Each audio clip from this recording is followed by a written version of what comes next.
సక్సేనం తమాశ్రయే. అందరూ సంకల్ప ముద్రలో కూర్చోండి. సంకల్ప విధానం తెలిసిన వారు సంకల్పాన్ని చేయండి. సంకల్ప విధానం తెలియని వారు అమ్మవారినే ప్రార్థన చేయండి. எல்லாரும் சங்கல்ப முத்திரையில உக்காந்துக்கோங்கோ. சங்கல்ப விதானம் தெரிஞ்சவா சங்கல்பத்தை செய்யுங்கோ. சங்கல்ப விதானம் தெரியாதவா தாயாரையும் பெருமாளையும் ప్రార్థన பண்ணுங்கோ. అందరూ మీ యొక్క గోత్రములు, నామధేయము, నక్షత్రము, మీ కుటుంబంలోని సభ్యుల యొక్క నామధేయ నక్షత్రము మనసులో ఒకసారి సంకల్పం చేయండి. எல்லாரும் உங்களுடைய கோத்திரம், நாமதேய நட்சத்திரம், குடும்பத்தில் எல்லாருடைய நாமதேய நட்சத்திரம் மனசுல ஒரு வாட்டி ஸ்மரண பண்ணுங்கோ. சங்கல்ப விதானம் தெரிஞ்சவா சங்கல்பத்தை பண்ணுங்கோ. சங்கல்ப விதானம் தெரியாதவா தாயாரை பிரார்த்தனை பண்ணுங்கோ. சர்வேஷாம் பக்தஜனானாம் க்ஷேமஸ்தைரிய விஜய வீரிய அபய ஆயுராரோக்கிய ஐஸ்வர்ய அபிவிருத்தியர்த்தம் தர்மார்த்த காமியமோக்ஷ சதுர்வித பலபுருஷார்த்த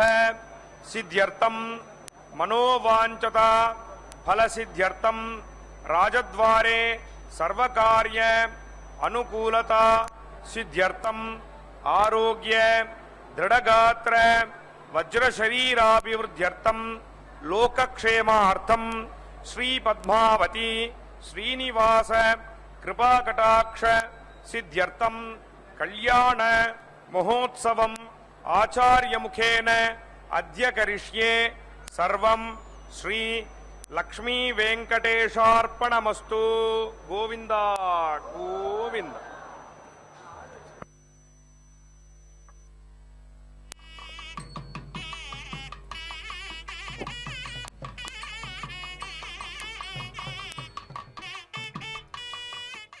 மந்திப்பாய் வடவேங்கட மாமலை வானவர்கள் சந்தி செய்ய நின்றான் அரங்கத்தரவினையான் அந்திபோல் நிறத்தாடையும் அதன் மேல் அயனை படைத்ததோர் ஏழ் உந்தி உந்தி மேலதன்றோ அடியேன் உள்ளத்து நுயிரே. திருவேங்கட திவ்ய திருத்தலத்திற்கு சம்பந்தமான திருச்சானூர். திருச்சானூரில் இருக்கக்கூடிய ஸ்ரீ பத்மாவதி தாயார் திருக்கல்யாண உற்சவம் வெகு விமர்சையாக நடந்து வருகின்றது. அழகான இந்த ஆலயத்தினுடைய சௌந்தரிய சோபை சுந்தரராஜ பெருமாள் துணைவனாக இருந்து கொண்டு பிராட்டியை மனம் புரியும் ஒரு அற்புத நிகழ்ச்சிதான் இந்த திருக்கல்யாண உற்சவம். இதோ அழகிய திருமேனியோடு பொலிந்த வண்ணத்தோடு ஆபரணங்களோடு சொர்ண ரூபேனா என்று சொல்லும்படியாக தங்க வடிவில் தாயார் காட்சி கொடுக்கின்றாள். அவளுடைய அமுதமான அந்த பார்வையை பார்க்கும் பொழுது நமக்கு பேரமுதம் கிடைக்கும் வண்ணமாகவே அமைந்தவளாக நாம் உணரலாம். தாமரை தடாகத்தில் பிறந்தவளாக இருந்தாலும் இதோ அந்த தாமரை மலர்களை சூடியிருக்கும் பொழுது தாமரைக்கும் அவளுடைய அழகுக்கும் வித்தியாசம் இல்லாமல் போகின்றது. மலர்களெல்லாம் மலர்ந்து அவளுடைய சேவைக்கு பாத்திரமாக அமைந்திருக்கின்றன என்று சொன்னால் இந்த லோகத்தை படைத்த அனைத்து அந்த அக்ரிணை பொருட்களும் கூட அவளுக்கு சேவை செய்து தொண்டாற்ற வேண்டும் என்கின்ற நிலையிலே இருக்கின்றன என்பதுதான் இதனுடைய பொருளாக இருக்கின்றது. சுந்தரராஜ பெருமாள், சுந்தரம் என்று சொன்னாலே அது அழகு. சுந்தர தெலுங்கினிலே பாட்டிசைத்து என்று பாரதியார் சொல்வார். அந்த சுந்தரத்தின் வடிவாகத்தான் இங்கே எம்பெருமான் இருக்கின்றான். நீங்கள் கூர்ந்து கவனித்தீர்கள் என்று சொன்னால் அவனுடைய புன்முறுவல் அழகாக நமக்கு தெரியும். இதோ பாருங்கள், சொர்ண ரூபேனா என்று சொல்லும்படியாக சொர்ணத்தினால் செய்யப்பட்ட அந்த அழகிய சோபை நாம் கண்டவுடனே நமக்கு ஒரு மகிழ்ச்சியை கொடுக்கும் வண்ணமாக அப்பெருமாள் இருக்கின்றார். தன்னுடைய திருக்கையை நீட்டி யாரெல்லாம் என்னிடத்தில் ஆசிரியிக்கின்றார்களோ அவளுக்கெல்லாம் நான் அருளை தருவேன் என்று சொல்லும் வண்ணமாக இப்பெருமாள் இருப்பது நமக்கெல்லாம் சிறப்பு. வடவேங்கடம் தென்குமரி ஆயிடை தமிழ் கூறும் என்று சொல்லும் அளவிலே தமிழ் நடமாடக்கூடிய இடத்திற்கு முதன்மையான இடமாக இருக்கின்றது. அதனால்தான் பக்தி பரவசத்திலே ஆழ்வார்கள் எல்லாம் இந்த பிராட்டியையும் எம்பெருமானையும் போற்றி பாடி வணங்கி அருளை பெற்றவர்களாக இருக்கின்றார்கள். அப்படிப்பட்ட அருளுக்கு நிலையமாக இருக்கக்கூடிய அந்த தன்மை, அந்த சௌந்தரிய சோபை, அந்த அழகிய வடிவு, இவற்றையெல்லாம் பார்க்கும் பொழுது நம்முடைய பூர்வ ஜென்ம சுக்கிருதம் இருந்தால்தான் இவை கிடைக்கும் என்றும் வண்ணத்திலே பிராட்டி அழகிய திருக்கோலத்தோடு இருக்கின்ற ஒரு காட்சி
मामागर्दन्वसनामतस्य पूर्व आयोष वितथेष कव्या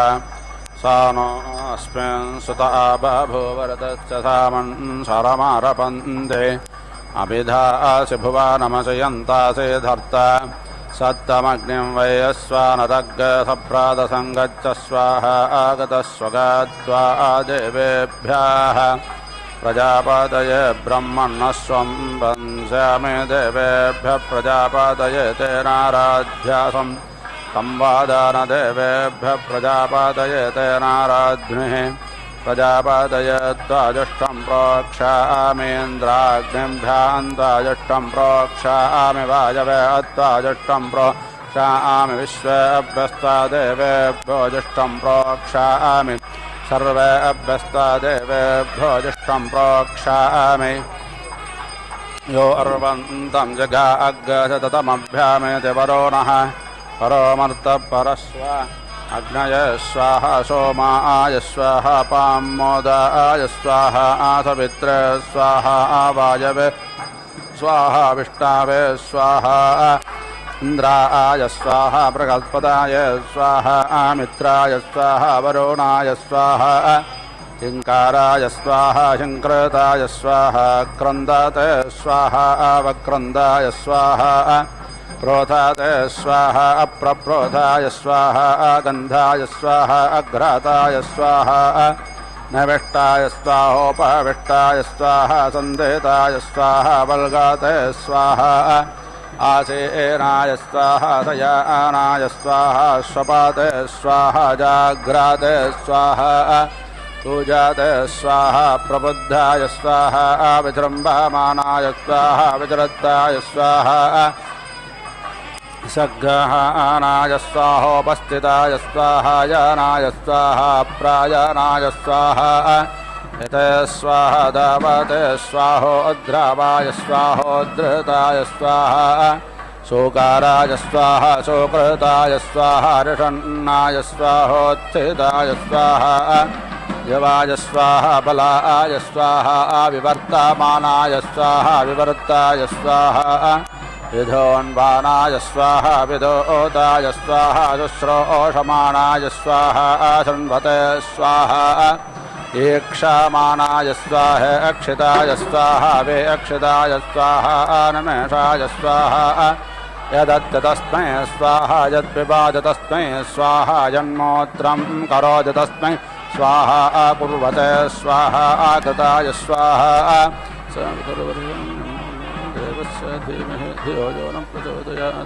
हिरण्यपानिमोदय सवितारमपक्वय वचेत्ता देवता पदं देवश्च देवतो मह्यं प्रधापितुर्हावामहे सुमदिग्गसत्तरादशं दृष्टदिग्गसोमते वृधोरादिग्गसामितुरेमहे प्रदेवायामति विधे प्रादिग्गसत्त्वातिं महे सावितारमपक्वय आसवं देववेदय देवज्जातपितुर्मतिमासवं विश्वदेव्यं धिया भगं मनामहे अग्निगस्तो मेण बोधय समिधानो अमर्त्यम् अव्या देवेशो नो दधते सहौ व्यबालमर्तौ सिद्धो दत्सनो हितः अग्निर्धिया समन्वते तं त्वा आगतस्तये महजत्राभानो स्वर्विदम् देवाव आवीतये एवः अग्निन्दोतं पुरोददे अव्यवाहमुपभ्रुवे देवाव आसादयादिह अजे जनो हि पापमानशौर्यं विदारे सक्मानापयाः गोजेरजारग्गः मानपुरन्ध्य विभोर्मात्रा प्रभो पित्रा सोऽजयोच्चत्योजमयोच्चर्वाज सप्तेरदसा वाज्याज समुद्र ययोर्नामाजुर्नामा अस्यादित्यानां पत्वान्वेः देवा आसापाला एतं देवेभ्यो सम्मेधाय प्रोक्षेदग्रक्षत इहरन्तेर्हरामतामिहदतेर्घस्वधृति स्वाहा काय स्वाहा कस्मै स्वाहा आगतमस्मै स्वाहा स्वाहाधिमाधिताय स्वाहा मनःप्रजापातय स्वाहा चित्तं विज्ञाताय आदित्ये स्वाहा आदित्ये मक्के स्वाहा आदित्ये सुमृळेकायै स्वाहा सरस्वत्यै स्वाहा सरस्वत्यै पावकायै स्वाहा सरस्वत्यै बृहत्यै स्वाहा भूष्णे स्वाहा भूष्णे प्रावध्याय स्वाहा भूष्णे रवन्देशाय स्वाहा त्वष्ट्रे स्वाहा त्वष्ट्रे दुरीपाय स्वाहा त्वष्ट्रे पुरुरूपाय स्वाहा विष्णावे स्वाहा विष्णावे निभोजपाय स्वाहा विष्णावे सप्रविष्टाय स्वाहा विश्वो देवस्य नेतर्मत्तो व्रेतसख्यं विश्वो राजेषु जजुम्नं व्रेणेत पुष्यते स्वाहा आब्रह्मन् ब्राह्मणो ब्रह्मवर्चसे जायतामाराष्ट्रे राजन्याः शूरायशव्यो दिव्या देवाः रतो जायताम् गोग्रे धनर्वक्लाणड्वानासः सप्त पुरन्धर्योषा जिष्णोराधेष्ठाः सपयोजुवाच्च यजमानस्य विरोजायताम् निकामेन पर्जन्यो वरुडतफलावत्यो नवोषधयः पच्छन्ताम् योगक्षेमो न कल्पताम् प्राणाय स्वाहा अपानाय स्वाहा अव्यानाय स्वाहा चक्षुरे स्वाहा श्रोत्राय स्वाहा वाचे स्वाहा मनासे स्वाहा प्राच्येदसे स्वाहा अर्वाच्येदसे स्वाहा दक्षिणायेदसे स्वाहा अर्वाच्येदसे स्वाहा प्रतीच्छेदसे स्वाहा अर्वाच्येदसे स्वाहोदिच्छेदसे स्वाहा अर्वाच्येदसे स्वाहा ऊर्ध्वायेदसे स्वाहा अर्वाच्येदसे स्वाहा वाच्छेदसे स्वाहा वाच्छेदसे स्वाहा अद्वस्वाहा वाद्वस्वाहोदकाय स्वाहा तिष्ठन्तेभ्यः स्वाहा श्रवन्तेभ्यः स्वाहा चन्दमानाभ्यः स्वाहा गोप्याभ्यः स्वाहा सूर्याभ्यः स्वाहा धार्याभ्यः स्वाहा अर्णवाय स्वाहा समुद्राय स्वाहा तरिराय स्वाहा वाताय स्वाहा धूमाय स्वाहा अभ्राय स्वाहा मेघाय स्वाहा विद्योतामानाय स्वाहा स्तनजाते स्वाहा अवस्पोज्जाते स्वाहा वर्षाते स्वाहा अपवर्षाते स्वाहोग्रं वर्षाते स्वाहा शीघ्रं वर्षाते स्वाहोद्गृह्णते स्वाहोद्गृहीताय स्वाहा प्रश्नते स्वाहा आचेकायते स्वाहा पृष्वाभ्यः स्वाहा क्रादुनेभ्यः स्वाहा नेहाराय स्वाहा अग्नये स्वाहा सोमाय स्वाहेन्द्राय स्वाहा पृथिवे स्वाहा अन्तरिक्षाय स्वाहा दिवे स्वाहा आदित्य स्वाहा अभ्य स्वाहोर्वेदसे स्वाहा अर्वाच्येदसे स्वाहा नक्षत्रेभ्यः स्वाहा नक्षत्रयेभ्यः स्वाहा अहोरात्रेभ्यः स्वाहा अर्धमासेभ्यः स्वाहा मासेभ्यः स्वाहा ऋतुभ्यः स्वाहा अर्धवेभ्यः स्वाहा संवत्सराय स्वाहा द्यावा पृथिवीभ्यः स्वाहा चन्द्राय स्वाहा सूर्याय स्वाहा रत्नभ्यः स्वाहा वसुभ्यः स्वाहा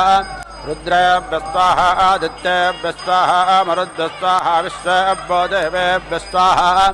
मूलेभ्यः स्वाहा शाखाभ्यः स्वाहा वनस्पतिभ्यः स्वाहा पुष्पेभ्यः स्वाहा फलेभ्यः स्वाहा औषधेभ्यः स्वाहा देवे स्वाहा अन्तरिक्षाय स्वाहा दिवे स्वाहा सूर्याय स्वाहा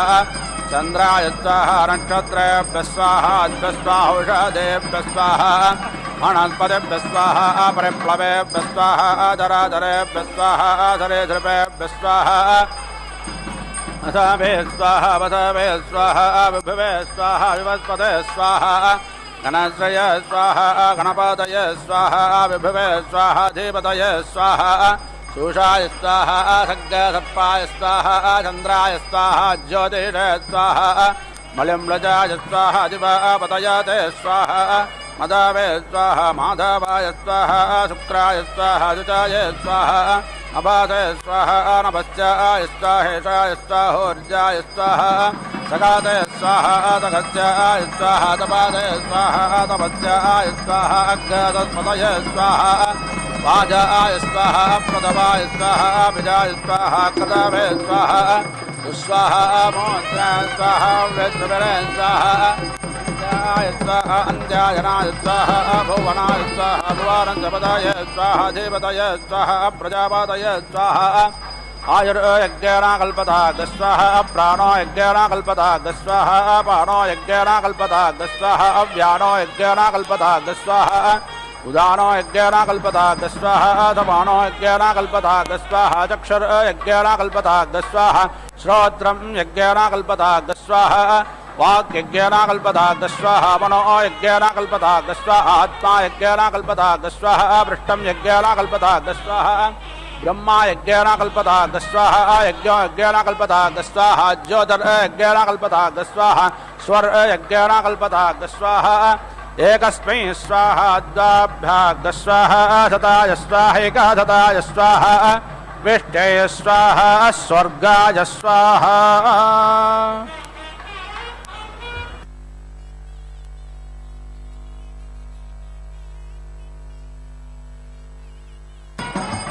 ॐ वायुव्यं श्वेतं केति लभेता भूतिकामकिति भूतिकामहावायुः वै क्षेपिष्ठा देवता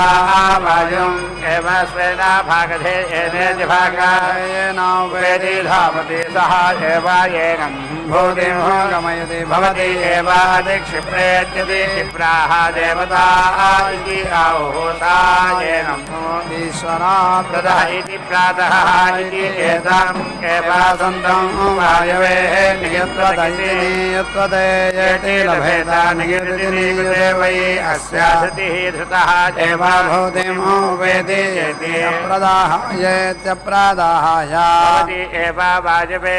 नियत्वत इति नियत्वते येति लभेता ग्रामगामयति ग्रामगामः वायुः वै माः प्रजा इति प्राजाः नस्योता इति नसि ओताः निनीयते वायम् एव नियत्वन्तमिति नियत्वन्तं स्वेन भागधेयेनेति भागधेयेन उपेति धावति सः एव अस्मै प्रजा इति प्राजाः नस्योता इति नसि ओताः नीति यच्छति ग्रामे एव भवति नियत्वत इति नियत्वते भवति ध्रुवाः एव अस्मै अनभगा इति अनभगाः करोति वायवे नियत्वत इति नियत्वते येति लभेता प्रजाकाम इति प्रजाकामः प्राण इति प्राणः वै वायुः अपान इत्यपानः नियुते नियुते प्राणापानामिति प्राणापानौ खलु वै तस्य प्रजाया इति प्राजायाः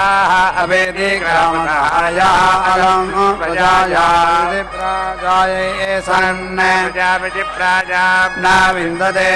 वायुम् एव नियत्वन्तमिति नियत्वन्तं स्वेन भागधेयेनेति भागधेयेन उपेति धावति सः एव अस्मै प्राणापानाभ्यामिति प्राणापानाभ्यां प्रजामिति प्राजां प्रेति जनयति विन्दते प्रजामिति प्राजा वायवे नियत्वत इति नियत्वते येति लभेता जोगामयावि दिज्योग आमयावि प्राण इति प्राणः वै वायुः अपान इत्यपानः नियुते नियुते प्राणापानामिति प्राणा अपानौ खलु वै एतस्मात् अपेति ग्रामतः यस्य जोग आमयति वायुम् एव नियत्वन्तमिति नियत्वन्तं स्वेन भागधेयेनेति भागधेयेन उपेति धावति सः एव अस्मिन् प्राणापानामिति प्राणापानौ दधाति उदायति इताचरितिता भवति जीवति एव प्रजापतिरिति प्रजापतिः वै इदम् एकः आसीत् सः धामयता प्रजा इति प्राजाः पशून् सृजेय इति सः आत्मनः वपामुदिति अक्षिदते ताम् अग्नौ प्रेति अकण्ठाते ततः अजः तु परः समिति अभवत् तां सायै देवतायै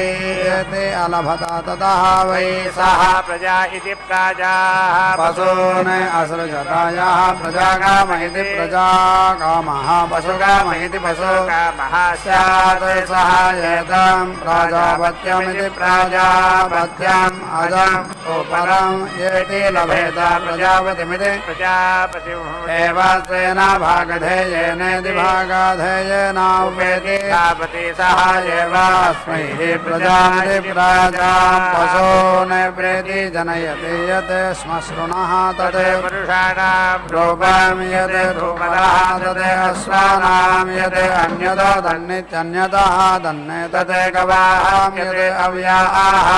सभाः तत् अवीनां यत् अजाः तत् अजानां एतावन्तः वै ग्राम्याः बसवः तान्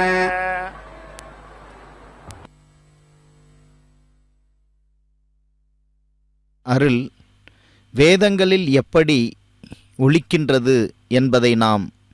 இப்பொழுது கண்டோம். இதோ எம்பெருமான் அவன் நின்ற கோலத்தோடு வேங்கடத்தில் நின்ற வண்ணமாகியிருந்ததை தத்ரூபமாக இந்த சுந்தரராஜ பெருமாளிடத்தில் நாம் காண்கின்றோம். மலர்கள் பூத்து குலுங்கக்கூடிய இந்த திருவேங்கட மலை சிந்துப்பூ மகிழும் திருவேங்கடம் என்று நம்மாழ்வார் சொன்னதற்கு ஏற்ப இந்த அழகிய மலர் மாலைகளின் சோபை நம்மை பக்தி பரவசத்தில் ஈர்க்கும் வண்ணமாகவே அமைகின்றது. அது மட்டுமல்ல, சர்வகந்தகா என்று சொல்லும் அளவிலே எல்லா நறுமணங்களுக்கும் சாட்சியாக இருக்கின்றாள் இந்த பிராட்டி. அந்த நறுமணங்கள் நம்மை மயக்கக்கூடியவைகளாக இருக்கின்றன. உலகத்தையெல்லாம் ஈர்க்கும் வண்ணமாக அவை செய்யும் வண்ணமாக இருக்கின்றன. அப்படிப்பட்ட அந்த சர்வகந்தகா என்று சொல்லும் அளவிலே விஷ்ணு என்கின்ற திருநாமத்தோடு இருக்கின்ற எம்பெருமான் விஷல் வியாப்து என்று சொல்லும் வண்ணம் எங்கும் பரவி இருக்கின்றானாம். காற்றை போன்று எங்கும் பரவிருக்கின்ற எம்பெருமானிடத்தில்தான் அந்த சர்வகந்தகா என்று சொல்லக்கூடிய நறுமணம் இருக்கின்றது. அப்போ மலர்ந்திருக்கின்ற தன்மை எங்கே இருக்கின்றதோ அங்கே எம்பெருமான் இருக்கின்றான். நறுமணம் எங்கே இருக்கின்றதோ அங்கே எம்பெருமான் இருக்கின்றான். எங்கெல்லாம் செழுமை இருக்கின்றதோ அந்த இடத்தில் எம்பெருமான் இருக்கின்றான். அப்படிதான் எம்பெருமானுடைய அந்த சௌந்தரிய சோபைக்கும் இந்த உலகத்தில் இருக்கின்ற அக்னி பொருட்களுக்கும் காரணமாக இருக்கின்ற ஒரு ஒற்றுமையை நாம்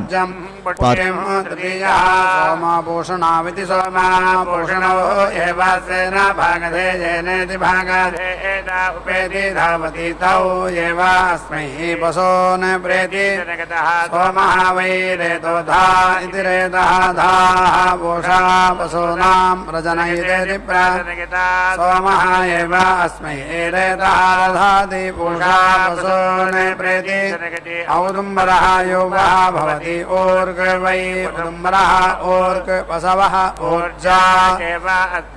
ऊर्जं पशून् अवेति रुन्धे प्रजापतिरिति प्रजापतिः प्रजा इति प्रजाः असृजताः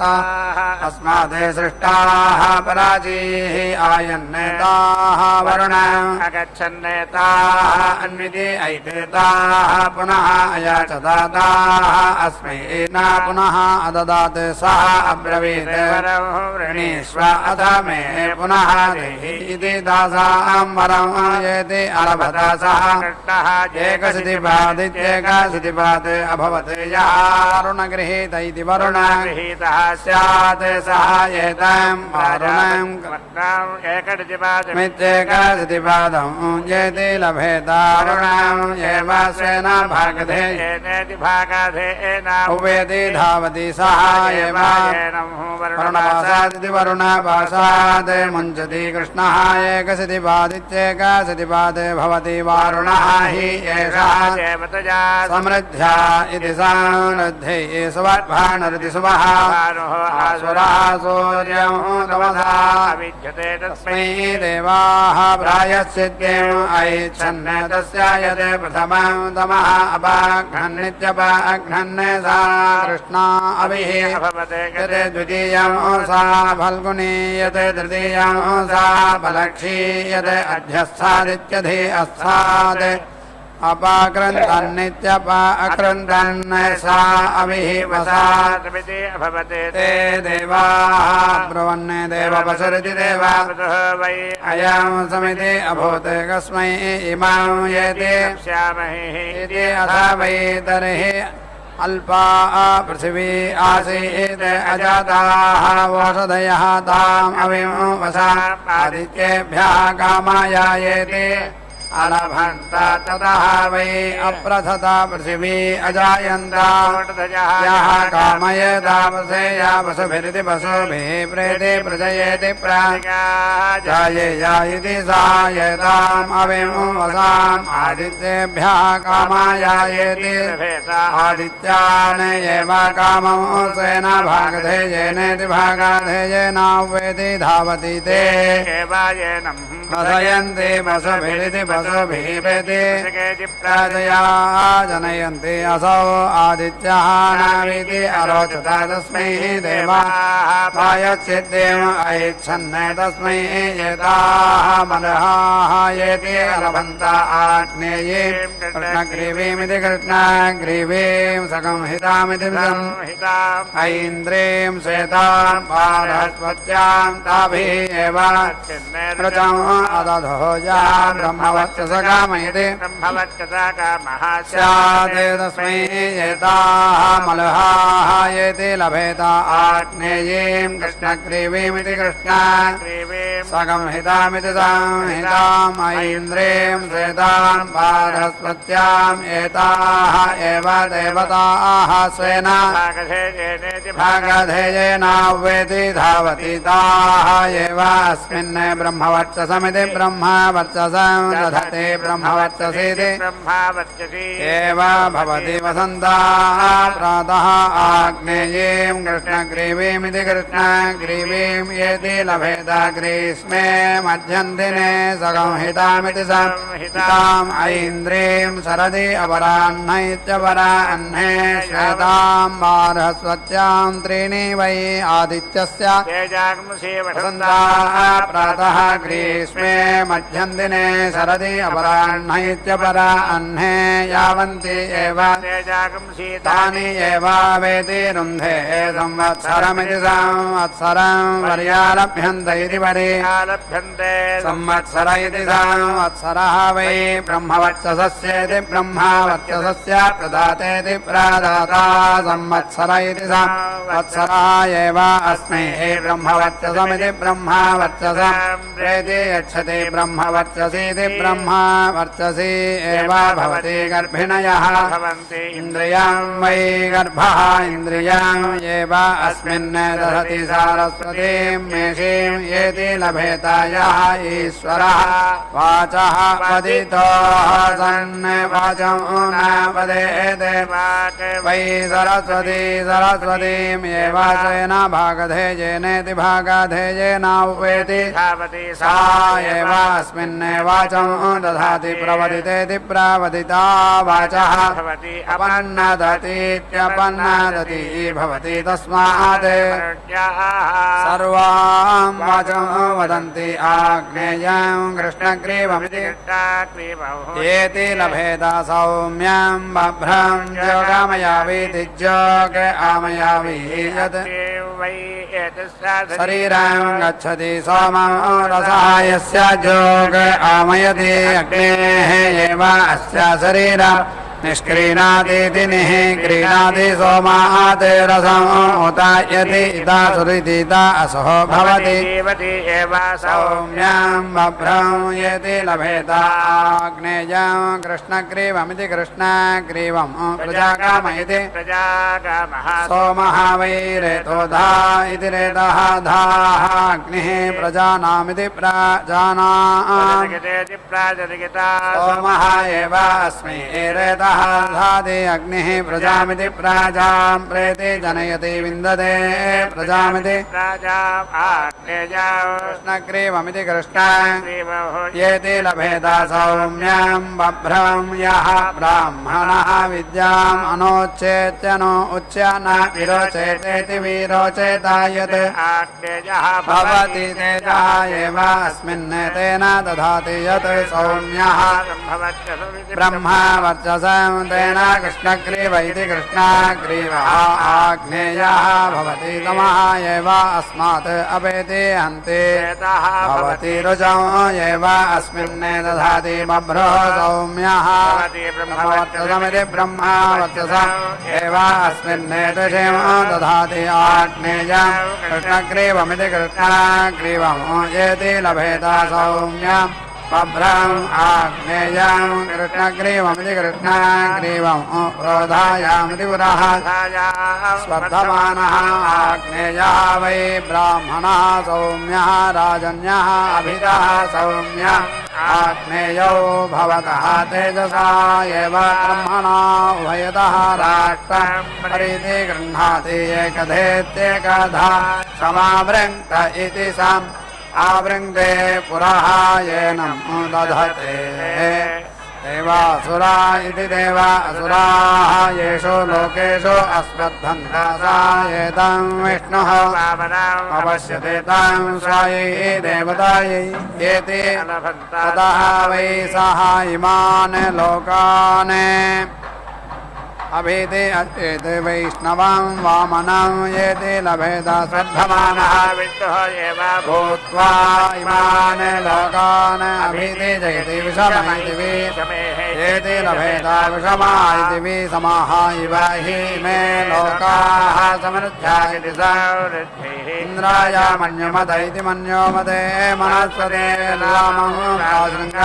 एति लभेता सङ्ग्राम इति साम् रामे संयत्त इति संयत्तेन्द्रियेण वै मन्युना मनसा सङ्ग्राममिति सङ्ग्रामं जयति इन्द्रं एव मन्यमन्तमिति मन्योमन्तं मनस्सन्तं स्वेन भागधेयेनेति भागाधेयेन उपेति धावति सा एव अस्मिन्निन्द्रियं मन्यं मनः दधाति जयति तं सङ्ग्राममिति सङ्ग्रामम् इन्द्राय मरुत्वते वृष्णिसक्षमिति वृष्णिसक्षम् एते लभेत ग्रामगाम इति ग्रामगामः इन्द्रं एव मरुत्वन्तं भागधेयेनेति भागाधेयेन उपेति धावति सः एव अस्मै स जातानिति स जातान् प्रेति यच्छति ग्रामे एव भवति यत् ऋषभः तेन इन्द्रः तेन मारुतः समृद्ध्या इति समृद्धिः पश्चात् वृष्णिसक्ष इति वृष्णिसक्थः भवति पश्चादन्ववसायिनीमिति पश्चात् एव अस्मै विषं करोति सौम्यं बभ्रं येति लभेत अन्नकाम इत्यन्नकामः सौम्यं वै अन्नं सोमम् एव सेन भागधेयेनेति भागधेयेन सा एव अस्मै अन्नं प्रेति यच्छति अन्नाद इत्यन्नादः एव भवति बभ्रुः एतद् वै अन्नस्य रूपं समृद्ध्या इति समृद्धिः यम् अलं राज्याय योवसीय आयत् सम्भूतं भूतं चित्रकेतुप्रभानाभान् सम्भान् ज्योतिष्माकस्तेजस्वानातपकृस्तपन्नभितपन्ने रोचनो रोचमानः शोभनः शोभमान कल्याणः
राज्याय सन्तं राज्यं न वनमेधिच्युपानमेधे सौम्यं वै राज्यं सोमं एव स्वेन भागधेयेनेति भागाधेयेन उपेति धावति सः एव अस्मै राज्यं प्रेति यच्छति उपेति येनं राज्यं नमति बभ्रो भवति एतदेव वै सोमस्य रूपां समृद्ध्या इति साम् वृद्ध्यै इन्द्राय वृत्रतुरैति वृत्रातुरे ललामं प्रासृङ्गां येति लभेत गतश्रीरिति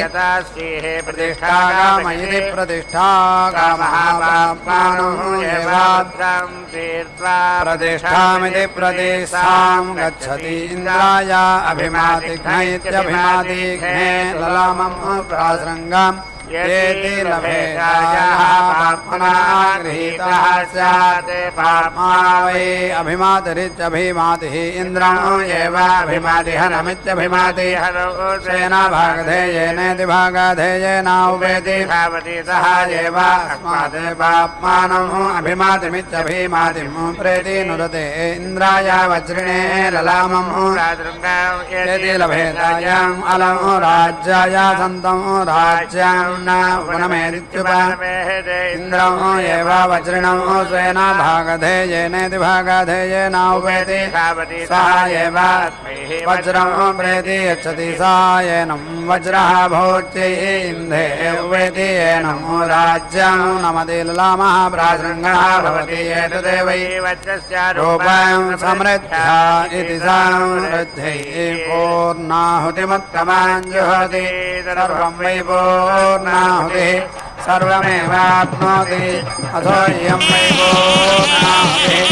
अस्यामेव प्रतिष्ठति नारायणाय विद्महे वासुदेवाय धीमहि तन्नो विष्णुः प्रचोदयात् स्वाहा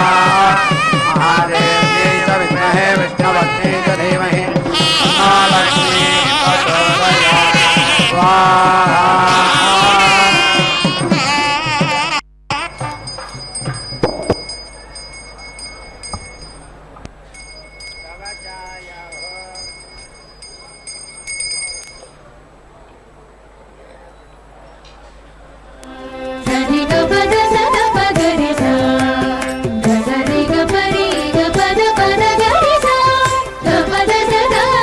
Sada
अनाथो ननाथः सदा वेङ्कटेशं स्मरामि स्मरामि। हरे वेङ्कटेश प्रसीद प्रसीद। प्रियं वेङ्कटेश प्रयच्छ प्रयच्छ।